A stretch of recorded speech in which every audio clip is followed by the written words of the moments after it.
Bonjour tout le monde, bienvenue à Vision Cheval. Aujourd'hui, je suis en compagnie de Caro Boucher, Caroline Boucher, Salut. Entraîneur, instructeur dans les Berries. Caro, aujourd'hui, elle va nous montrer une façon, une chose que toi tu fais vraiment dans l'entraînement, mais pas seulement pour les Berries. Je pense pour tous les chevaux. Une des choses, fait que ton premier point important, qu'est-ce que tu fais? Bien, le premier point important, c'est important de toujours avoir un cheval qui est en équilibre parfait. Donc, c'est facile pour les chevaux de tomber soit sur les épaules intérieures ou extérieures et des fois hanche qui sort ou hanche qui rentre. Fait que qu'est-ce qu'on veut? C'est vraiment un cheval que tout se suit. Nez, épaules, cage, hanche, tout est en ligne avec une belle incurvation, pas trop d'incurvation. Moi, je suis pas une fille qui incurve beaucoup. Puis, on veut avoir un cheval en équilibre. Dans le fond, je vais le placer un peu à deux mains au début. Mais l'idéal, c'est qu'on soit capable de pouvoir aider avec une main au centre, puis que notre cheval suive exactement notre regard avec notre corps, en gardant toujours un équilibre. Justement, en parlant de ton regard, qu'est-ce qui est important pour maintenir ton rond bien? Là? C'est ta main d'une main, mais y a-t-il d'autres points qu'il faut vraiment regarder? Je dis toujours que le regard doit être toujours un quart de tour en avant.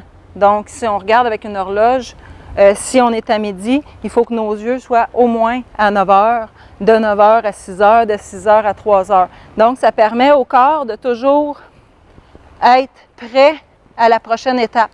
Si on regarde vraiment ici, notre cheval peut faire la ligne droite, puis sortir, puis on ne s'en aperçoit pas vraiment.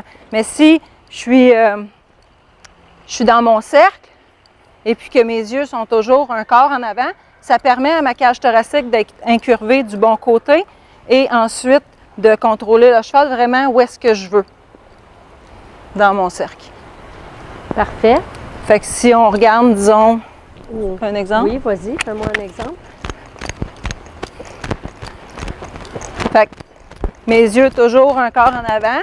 Quand mon cheval est en équilibre, je veux pas lui toucher parce que je suis en train de lui dire qu'il est bien placé, j'ai pas de besoin de toucher. Canter. Ouais, gros.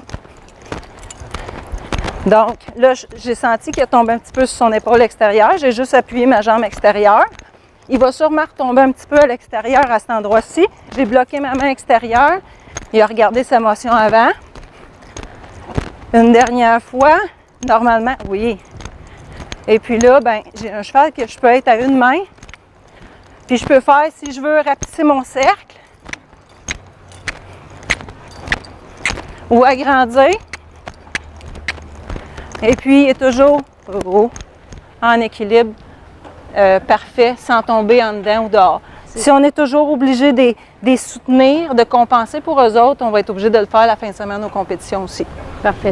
Donc, c'est ce que tu appelles l'exercice du cercle parfait. Un cercle parfait. C'est aussi simple que ça. Bien, merci beaucoup. On se revoit pour une autre capsule.